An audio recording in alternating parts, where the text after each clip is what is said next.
and hope to make a deal with our collector to trade one of their precious gems for an elusive item that's been on their wish list. This is out of my personal collection. Wow. Will there be a trade? It's the collector's call.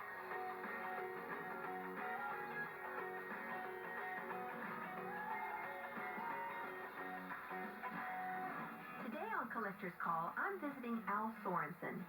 He's a longtime grade school teacher and former college basketball player who's also a self-trained artist, specializing in sports-related sketches. I've been a professional artist for maybe 17, 18 years now. I started doing work on the side for friends and family, and then I eventually started doing trade shows, and one thing led to another. I became published. My works are sold through MajorLeagueBaseball.com. I've done appearances, had my work in galleries, TV commercials, etc., and I've done very well with it. Who knew this mild-mannered fifth-grade teacher was such an artist? He's so humble. Al collects autographed memorabilia from celebrities, including athletes, movie stars, and famous musicians. I officially became a collector when I met my wife. She had a ton of antiques herself, and I felt like when we have our own house, maybe I should start grabbing a few things. I have very high-end stuff, very proud of it, and I love for people to come over and see it. Al is joined by his wife of almost 20 years, Cindy. When we first met, he had talked about his love for sports and collecting, but only had a few items, probably under 10 after we had acquired a new house and a basement that had all this space. And now here we are almost 17 years later, and he's got this crazy extensive collection that covers pretty much everything. I brought along Scott Idera, a sports memorabilia collector and dealer for the past 20 years. Scott is a former pro sports executive. I started collecting as soon as I got out of the Navy. I started working in professional sports. Fortunate for me is I have a lot of connections to the agencies that work with the players. Within the industry that I work with, it's pretty vast, whether it's through the mail autographs, going to shows, or an in-person autograph. Scott will appraise Al's collection, and he's brought something special of his own in hopes to make a trade with Al for one of his treasures. Will they strike a deal? In the end, it's the collector's call. Al, I think you've created the ultimate basement. You've got video games, a Coke machine. What is the rhyme and reason? I see boxing gloves, I see footballs, I see autographs. What do you collect? A little bit of everything. I originally started with sports, and then I felt like I sort of fulfilled the need to collect those items, and then as you get older, tastes change. So I started branching off into other things that were fun, or things that remind you of your childhood, the entertainment, the movie memorabilia, toys. You know what, I think what's helped is that he always asks me, like, what I think of certain pieces that he's going to buy, and I've been in retail forever, so when we come down here and we really try to, set stuff up and organize. Cindy's great. She's all in. She's supportive. And in some cases, she seems to be the one encouraging him to get something that he feels a bit hesitant about.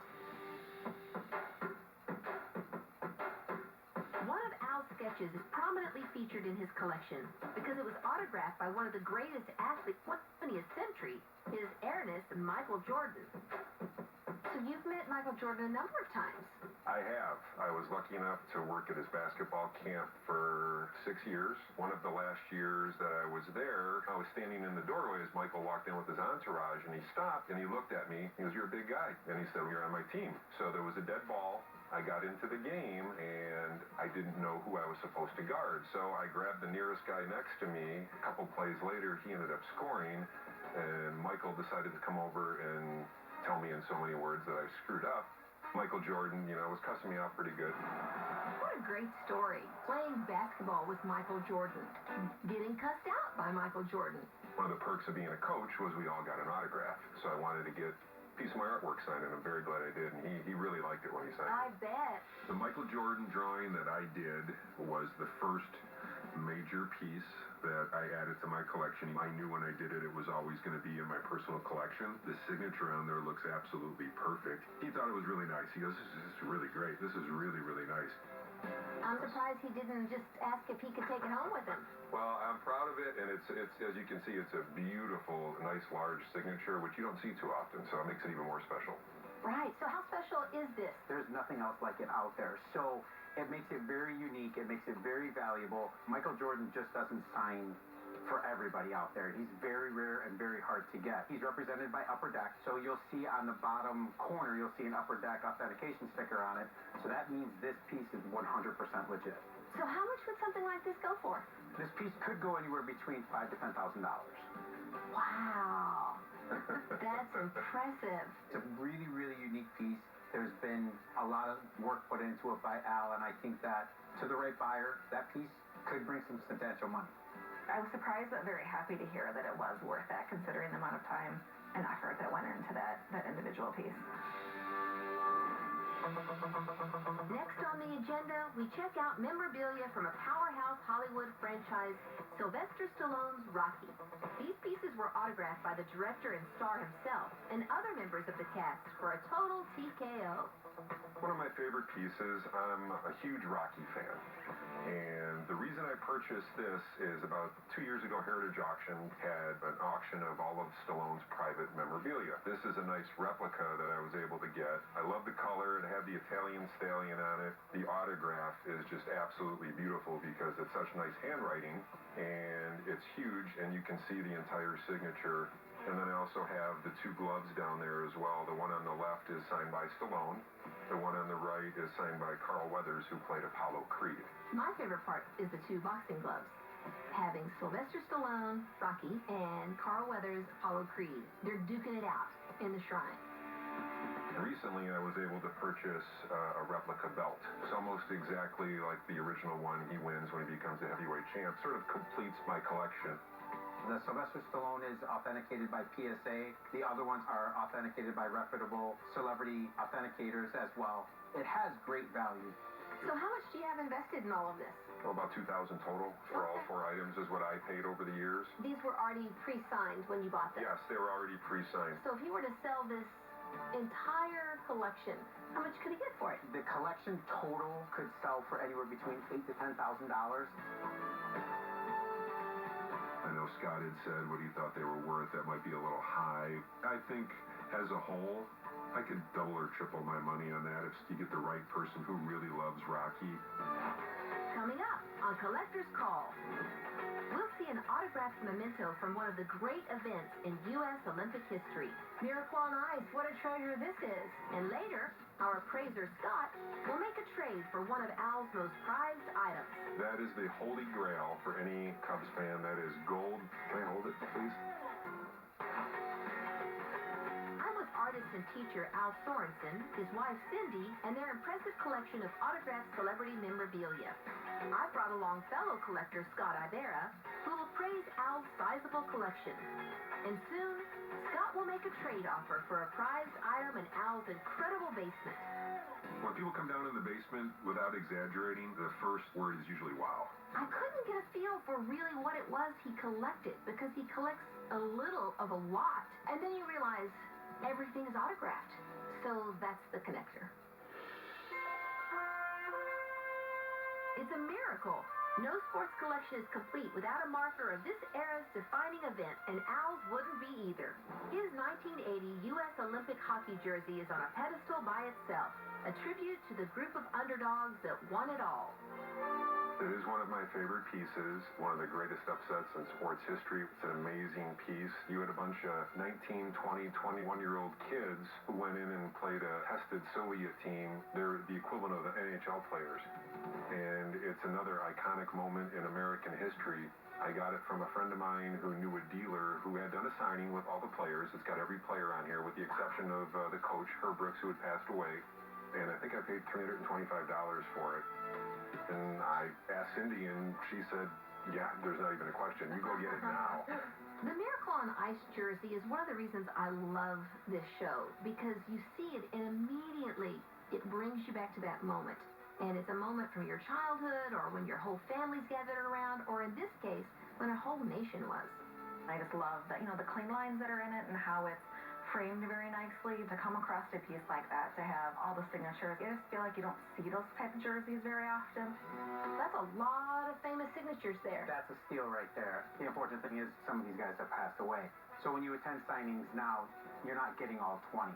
So Al has the perfect item outside of having Herb Brooks on it. I recently just sold one of these jerseys myself for $4,000. Really? I was genuinely surprised. He really caught me off guard. 4,000. It's crazy. Next up, a rare poster featuring that iconic 1970s era stunt performer, Evel Knievel. My brother was a big Evel Knievel fan. Where'd you get this? This is an original 1974 Evel Knievel poster. These are not the easiest to find. Most people today, if they're looking for them, would find a smaller replica. And that poster had never been used before, so when I got it, I actually took it out of the plastic for the first time. I paid $100 for the poster, $75 for Evel's autograph. When he did sign it, he was a grumpier man in his old age, but he actually smiled quite a bit, and I shook his hand, and unfortunately he passed away, I want to say, within a year after I had this signed. So I'm glad I had it, but he's another one of those American icons and just a childhood hero. I've learned enough to know that items in their original packaging are worth more, but is it okay to take it out of the original packaging to put it in a frame? It is. You want to get something signed, whether it's by Evel Knievel or Mark Hamill or whatever, you're going to have to do something with the packaging. For Al to find a poster that was still in the plastic really holds to the value of what collectors are looking for. How much would it be worth altogether? Altogether, I could probably put that up for anywhere between $500 at its low point and $750 at its high point. Al is very thorough, and I think somewhat lucky to have found such a great, pristine poster in mint condition and then just unroll it in front of Evel Knievel to have him sign it. Happy Days was a favorite sitcom of Al's growing up, and Al has a unique memento from that show. This is an actual production use script from the TV show. It's dated and stamped. I did the research. The name on here is Alan Field, was an executive at Paramount. My mom's husband was a big collector for a while, and I found this. By fluke, we just came across this script, and it was something that we were very proud to have and fit right into the collection very nicely. It is a screen use script. It's signed by Henry Winkler. It's one of my favorite TV episodes, I remember. Oh, so it's one of the episodes you even like. I got lucky. It's an episode that I liked. It's one where Fonzie has to jump his motorcycle over a bunch of garbage cans at Arnold's and lands in the chicken wing stand. Am I dead? All right. Well, Scott, what do you have to say? While it's signed by Henry Winkler, which is great, Henry Winkler signs a lot. A used script is very helpful, but at the same exact time, the value of it being that it's personalized brings the value down a little bit, so it stays about $300 to about $350. I'm surprised by the value of that. I have a few old Facts of Life scripts. I think I should probably get them out of storage. Coming up next on Collector's Call, we'll check out this vintage action figure from a popular 70s TV show, The $6 Million Man. One of my all-time favorite toys. Also up next, our appraiser Scott has a trade offer for our collector Al that he may not be able to refuse. You came to play ball, didn't you? I'm with Al Sorensen, a teacher and artist who also collects autographed celebrity memorabilia. Al's joined by his wife Cindy, and I brought along Scott Ibarra, a fellow collector of celebrity memorabilia. He's appraising Al's treasures today, although the two have been acquaintances on the collector scene for quite some time. I've known Al Sorensen for about 10 years now. Al's collection is vast. Our collections overlap to a degree because we do have some of the same items, but he's just buying and selling things where 99% of the stuff that I have is never intended to be sold. Al has a special affection for 70s TV, and this action figure from the $6 Million Man is one of his most prized possessions. I love this toy. I remember coming down the stairs, 76, 77 for Christmas, and my dad had it all set up for me on the living room table, and it was amazing. I just played with it like crazy. Where'd you find the doll? I got this on eBay. It can be undervalued a little bit. I bought the doll itself for $3.25, I believe, which is insane when you think what these sold for, 40 years ago. So $325? $325. That's one of those pieces that when you go down the basement, it's always probably one of the top 5 pieces that he points out to guests when they come in the house. I did have Lee Majors sign it when he came to Chicago. Did you have to pay for that autograph? I did, but I had to meet Lee Majors. So Yeah. I went up and shook his hand, and he was very excited and genuinely happy to meet all his fans. He had told me he hadn't seen one of these in a long, long time. Really? How much did you have to pay for the autograph? About $100. One of the biggest things about the $6 million man action figure is that having that iconic box to go with it is important. How'd he do? Another good investment. When you talk about 70s toys, whether it's Star Wars, $6 Million Man, Evel Knievel, presentation is everything. So the box and its condition is going to be key. This piece right here, and I was at the same show when Lee Majors was signing them as well, and I had to meet him as well. You're looking at anywhere between $750 to about $1,000. If I was going to sell it, I'd have a price tag on there of at least $1,500. And whether someone buys it or not, I'm sure I'd get some hits on it. We've seen some of the highlights of Al Sorensen's collection, including his sketch of Michael Jordan, signed by MJ, a group of autographed collectibles, including a robe and boxing gloves from the Rocky movies, the 1980 Miracle on Ice team autographed jersey, a 1974 poster signed by stunt performer Evel Knievel, a production script from the TV show Happy Days, signed by the Fonz Henry Winkler, and a $6 Million Man doll in its original packaging, signed by the show's star, Lee Majors. This is an incredible collection, and I know we've only seen just a little bit, but the few items we have seen have all been worth quite a bit of money. Definitely. There's stuff from Frank Sinatra, iconic singers, the Beach Boys, actors, to athletes that people would just love to have in their collection. When I look at everything, and if I had to put a value to it all, we're well over $100,000 on what he has down here. I don't know quite what I was expecting, but just to know that that stuff is worth that much is amazing to me. Scott's assessment of over $100,000, I think, is very accurate. I think to myself, when did this happen? On our show, we asked our expert to bring an item that he thinks you will want, so I'm excited to see what he's brought. Al, knowing that every Chicago person was at least a Cubs fan, Yes. needs something from the 2016 World Series. I actually have a team autographed World Series baseball with a Game 5 ticket. Oh, boy. This is out of my personal collection. The guys that you want on it are on it. Bryant, Rizzo. The game ticket, Game 5 ticket, is the only game that they won here in Chicago. I'm not even a huge baseball fan or Cubs fan. There was something about that ball. I had goosebumps. That's not a replica. That's an actual That's an game actual ticket. game ticket. Used or unused? Used. Of course. Okay. Well, what would you ask for in exchange? I think I saw a Michael Jordan piece that I was interested in. Oh. Which Michael Jordan piece? The one that Al did himself. You are playing dirty baseball. Our values may not be the same. That Jordan piece that he has is a fantastic piece. Not only because it's signed by Michael Jordan, but it's also hand done by Al as well, too. That is an extremely solid offer. I am a huge Cubs fan. I think to myself, it's only a drawing. I could draw it again. I could sit down tomorrow and within a week I'd have that thing totally reproduced. The only thing I can't reproduce is the signature. I would love to get my hands on that ball.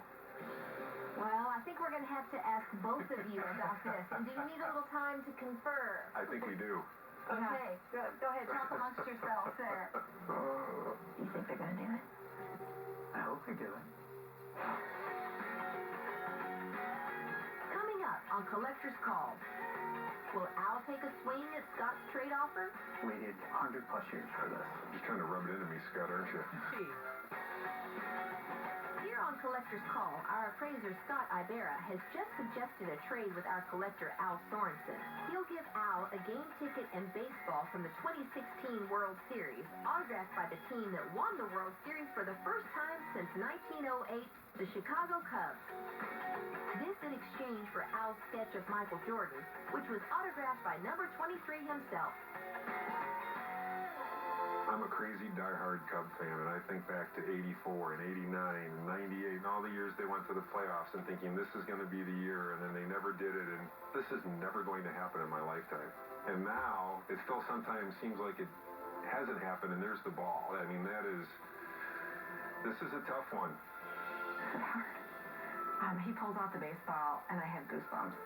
I am shocked. It was not a piece that I was expecting.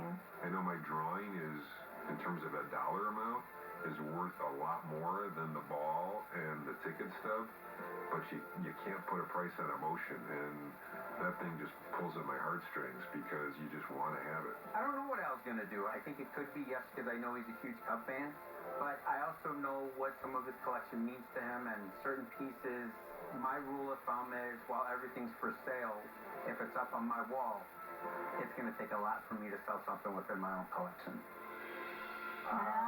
Dun, dun, dun. You know, I would be willing to trade maybe something else, but I just can't. That Jordan, it's one of the first pieces that I ever had. It means a lot to me. It means more to my wife, I think, than anything else, or even my girls, because they see it every day, and it's very hard to say no. But I just, I can't. I can't. It's a hard no. It's a hard no. But I respect it. I know what it means to trade this as well. Something tells me that Scott is a mixture of disappointed and relieved. I can't hold it against him. I think I brought something in that was appealing. It may not have had the same value, but I get it. I understand, why he kept his piece. What's the value these days? A ball can range anywhere from $3,500 to $4,500, depending on the signatures that are on it. Can you just hold it? Sure, please. Sure. A little bit. Let's get some music. Just kidding. Lisa, if you don't mind, I like to collect old lunch boxes, and I do happen to have one of the Mickey Mouse Club, which you're featured on, and you're a great member of, and I was hoping you could sign it for me. I'll be happy to. Great, thank you. Now I have to know, did you know I was coming and you got this online, or did you already have it? No, I did have this. Have to find me on here. I had brown hair back then. Don't tell anybody. If I were to write something like, why? Because I like you? Is that... Well, actually, so that's called an inscription. Okay. And it actually helps the value of it. That would be great. Why? Because I like you. Yeah, that's awesome. And I think we know that it's authentic. Yes.